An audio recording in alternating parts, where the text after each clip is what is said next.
नमस्कार जोहार। आइए चलते हैं झारखंड की ताज़ा खबरों की ओर, लेकिन उससे पहले अगर आपने अभी तक इस चैनल को सब्सक्राइब नहीं किया तो कर ले, जिससे कि आपको झारखंड की ताज़ा खबर रोजाना मिलती रहे। पहली और बड़ी खबर, सुखाड़ नहीं होने पर भी किसानों को फसल क्षति से हुए नुकसान की भरपाई करेगी झारखंड की सरकार। झारखंड में कमजोर मानसून से राज्य में सुखाड़ के आसार अब और भी प्रबल होते जा रहे हैं। पर्याप्त बारिश न होने का सीधा असर राज्य की मुख्य फसल धान पर देखा जा रहा। अब तक महज 10% ही धान की रोपनी पूरे प्रदेश में हुई। झारखंड सरकार ने भी सुखाड़ की संभावनाओं को स्वीकार करना शुरू कर दिया है। हालांकि किसी भी घोषणा से पूर्व राज्य सरकार अगले 7 से 10 दिनों का इंतजार करेगी। इस बीच राज्य के सभी जिलों से जमीनी रिपोर्ट तलब की जाएगी और रिपोर्ट के आधार पर इस सुखाड़ की घोषणा कर दी जाएगी। और राज्य सरकार ने कहा है कि अगर सुखाड़ की स्थिति नहीं भी आती है तो भी किसानों को लाभ मिलेगा।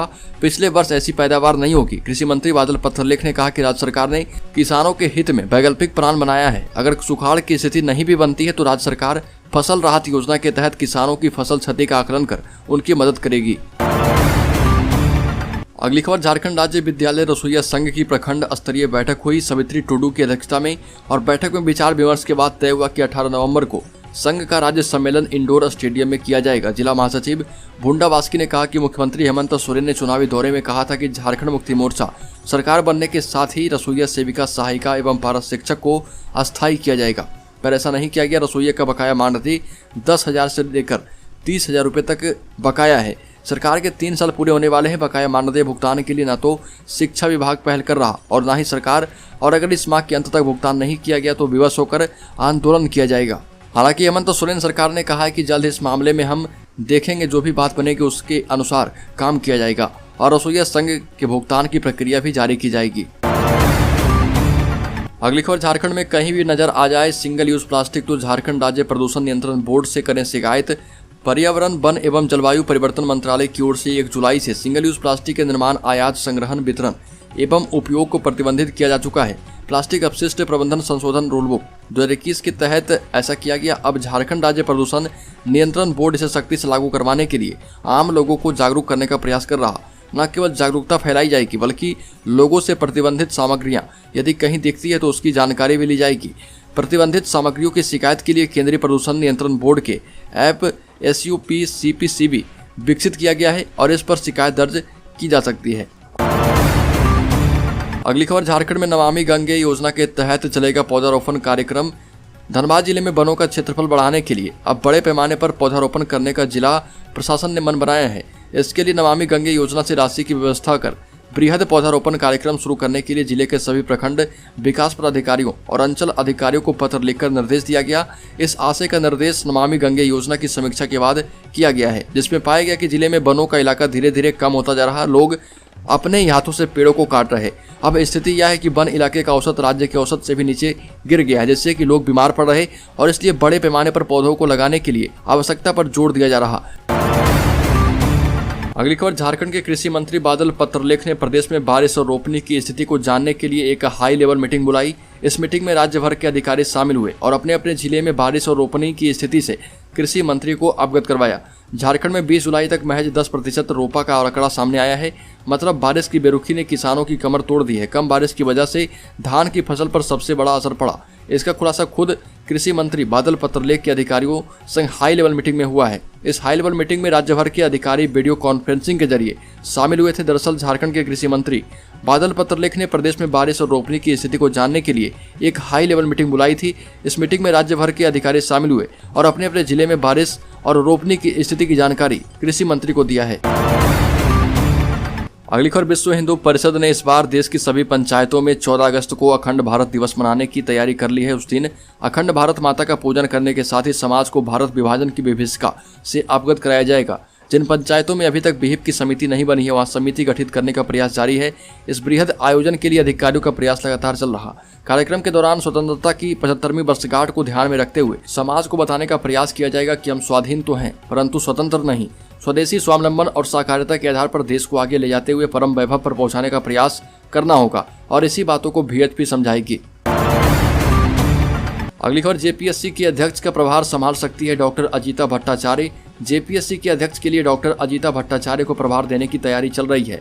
झारखंड लोक सेवा आयोग के अध्यक्ष के लिए डॉक्टर अजीता भट्टाचार्य को प्रभार देने की तैयारी शुरू हो चुकी है। हालांकि इसमें अभी कई अड़चने हैं। इसके लिए पहले विभागीय मंत्री के तौर पर मुख्यमंत्री की अनुशंसा प्राप्त करनी है, जिसके बाद इस मामले को कैबिनेट में विचार के लिए रखा जाएगा। कैबिनेट की स्वीकृति मिलने के बाद यह मसला राजभवन यानी राज्यपाल भवन जाएगा। नियमानुसार राजभवन की अनुमति के बाद ही जेपीएससी के अध्यक्ष का प्रभार किसी को दिया जा सकता है। आपको बताते चले कि अभी कुछ दिन पहले अमिताभ चौधरी जेपीएससी अध्यक्ष पद से सेवानिवृत्त हुए हैं। जानकारी के मुताबिक अध्यक्ष का प्रभार देने के लिए राजभवन की अनुमति अनिवार्य होगी। आपको बता दें कि जेपीएससी के अध्यक्ष का प्रभार संभालने वाली अजीता भट्टाचार्य जो है वो जेएमएम प्रवक्ता सुप्रियो भट्टाचार्य की पत्नी है। अगली खबर, हेमंत सोरेन के करीबी पंकज मिश्रा की करतूत सामने आई। हर दिन बिहार भेज रहे थे 600 ट्रक गांजा, शराब एवं बालू। मुख्यमंत्री हेमंत सोरेन के विधायक प्रतिनिधि पंकज मिश्रा ईडी की रिमांड पर हैं। ईडी अब तक मिली जुली के सूचनाओं का सत्यापन कर चुका है। ईडी को जानकारी मिली है कि पंकज मिश्रा के सहयोगी दाहू यादव के भाई सुनील यादव एवं सुरेंद्र यादव गंगा नदी पर मालवाहक जहाज से अवैध खनिज आदि का परिवहन करते हैं। करीब 600 ट्रक प्रतिदिन गंगा नदी पर फेरी जहाज से गरम घाट महादेवगंज से मनिहारी घाट तक जाता है। इन ट्रकों से बिहार तक बालू, स्टोन चिप्स, कोयला एवं अवैध शराब एवं गांजा की तस्करी होती है, जिसका खनन चालान नहीं होता। ट्रक ओवरलोडेड भी होते हैं। ईडी को यह भी सूचना मिली है कि प्रति ट्रक 1500 रुपये राजस्व प्रबंधन पर खर्च किया जाता है, ताकि कोई धरपकड़ नहीं कर पाए। इस तस्करी से प्राप्त धन दाहू यादव और पंकज मिश्रा में बढ़ता है। ईडी को यह भी सूचना है कि पंकज मिश्रा के संरक्षण में उनके सहयोगी विभिन्न तरह के अपराध में भी संलिप्त हैं। अगली खबर, आदिवासी महिला दरोगा संध्या टोपनो की हत्या के बाद डीजीपी हुए सख्त, पुलिसकर्मी पर होगी कार्रवाई। पुलिस विभाग में हड़कंप मच गया है। रांची के तुपोदाना ओपी क्षेत्र में गौ तस्करों के द्वारा 2:30 बजे चेकिंग के दौरान महिला दरोगा संध्या टोपनो की पशुलती बैन से कुचलकर मारने की घटना को डीजीपी नीरज सिन्हा ने गंभीरता से लिया है। उन्होंने रांची के एसएसपी किशोर कौशल को कड़ा निर्देश जारी करते हुए स्पष्ट कर दिया कि किसी भी हाल में पशु तस्कर एवं उनके संरक्षण देने वाले बचने नहीं चाहिए। पशु तस्करों के संरक्षक अगर पुलिसकर्मी या पदाधिकारी हैं तो उन्हें भी चिन्हित किया जाए और उनके विरुद्ध भी कानूनी कार्रवाई करें। डीजीपी का निर्देश मिलने के बाद रांची से एसएसपी ने सभी पशु तस्करों एवं उनके संरक्षकों के खिलाफ अभियान तेज कर दिया है। अब रांची जिले में पशु तस्करों को संरक्षण देने वाले पुलिस पदाधिकारियों को चिन्हित किया जा रहा। अगली खबर, झारखंड में बड़ा उलटफेर संभव, कांग्रेस विधायकों ने जमकर की क्रॉस वोटिंग। राष्ट्रपति चुनाव में यशवंत की फजीहत हो गई। राष्ट्रपति चुनाव में राजग प्रत्याशी द्रौपदी मुर्मू की जीत तो ऐसे तय मानी जा रही थी, लेकिन झारखंड में चुनाव के दौरान इतना बड़ा उलटफेर हो जाएगा इसका अनुमान किसी को नहीं था। राज्य विधानसभा के कुल 79 वैध मतों में से 70 विधायकों के वोट राजग प्रत्याशी द्रौपदी मुर्मू के पक्ष में गए, जबकि यूपीए प्रत्याशी यशवंत सिन्हा को महज 9 विधायकों का समर्थन हासिल हुआ। आंकड़े इस बात की पुष्टि कर रहे हैं कि राज्य में बड़े पैमाने पर क्रॉस वोटिंग हुई और सारे क्रॉस वोटिंग कांग्रेसी खेमे में हुई। अगली खबर, हेमंत सोरेन सरकार पर बड़ा संकट, भाजपा में शामिल हो सकते हैं कांग्रेस के विधायक। राष्ट्रपति चुनाव में क्रॉस वोटिंग का खेल होने के बाद लगाया गया बड़ा अनुमान। राष्ट्रपति चुनाव में कांग्रेस विधायकों की क्रॉस वोटिंग हेमंत सोरेन सरकार के लिए बड़ा संदेश दे रही। विधानसभा का मौजूदा गणित और राष्ट्रपति चुनाव में विधायकों के मतों का रुझान दोनों के समानुपातिक संबंधों को देखें तो बड़े उलटफेर की संभावना से इनकार नहीं किया जा सकता है। कांग्रेस के 9 विधायकों का पार्टी लाइन से इतर जाना यह संकेत देता है कि कांग्रेस के भीतर खाने सब कुछ सामान्य नहीं है।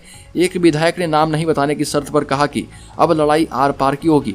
अगर मंत्रिमंडल में तत्काल फेरबदल नहीं हुआ तो पार्टी 2 खेमे में बढ़ सकती है।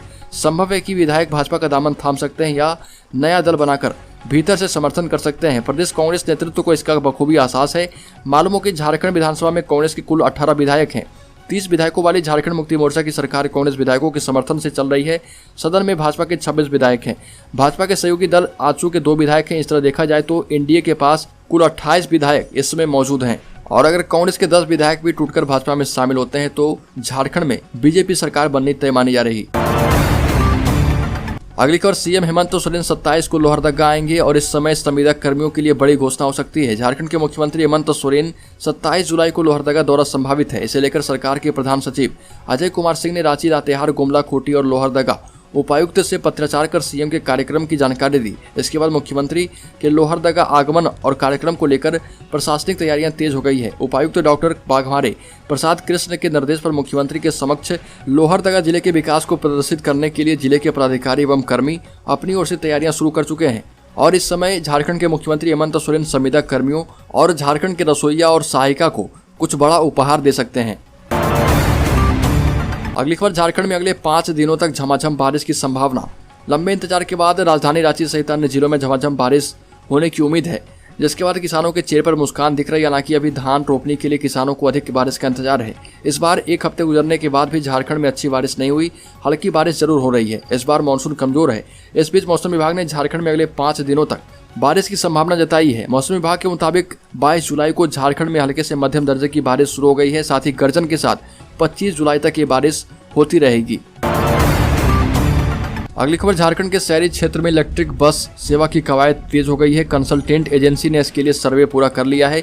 उसने रूट चार्ट भी तैयार किए हैं। इस रूट पर कितनी बसें चलाना ठीक होगा और उनका लाभ कितने यात्रियों को होगा, इसका आकलन सर्वे में किया गया है। सर्वे में शहरी क्षेत्र के 18 चौक चौराहों पर फोकस है और जहां पर सबसे अधिक गतिविधियां होती है उन जगहों पर सबसे ज़्यादा यात्री आते जाते हैं। दिल्ली की क्रेडिबल कंपनी जल्द सर्वे की रिपोर्ट नगर निगम को भेजेगी और इसके पहले धनबाद में सबसे पहले ये सेवा शुरू होगी। अब डीपीआर बनाने की प्रक्रिया भी शुरू हो गई है। निगम के मुताबिक कंसल्टेंट कंपनी को ही डीपीआर उपलब्ध कराने को कहा गया है। डीपीआर मिलने के बाद स्टेक होल्डर्स की मीटिंग कर सुझाव मांगे जाएंगे। अगली खबर, 8 डॉक्टर 2 बच्चे समेत 50 पॉजिटिव मरीज जमशेदपुर में अकेले मिले। कोरोना की लगातार बढ़ती जा रही रफ्तार। झारखंड में कोरोना की रफ्तार लगातार बढ़ती जा रही है और आपको बता दें कि 895 सैंपल की जांच में कुल 50 नए मरीज मिले हैं। सिर्फ जमशेदपुर में 25 कोरोना मरीज ठीक भी हुए। तीसरी लहर के बाद बच्चे तेजी से संक्रमित हो रहे। 72 घंटे में 20 बच्चे संक्रमित हुए। मिले नए संक्रमितों में 8 बच्चे, 2 डॉक्टर एवं 2 परिवार के पूरे सदस्य ही शामिल हैं। जिले में एक्टिव मरीजों की संख्या 247 है। इधर पूर्वी सिंहभूम जिले में कुल 4213 लोगों ने प्रिकॉशन डोज लिया है और 300 लोगों ने पहली एवं 534 लोगों ने दूसरी डोज ली है। झारखंड में बढ़ते कोरोना संक्रमण को देखते हुए हेमंत सोरेन सरकार ने भी कई जगह गाइडलाइन जारी की है, जिसका पालन करना सभी के लिए अनिवार्य किया गया है।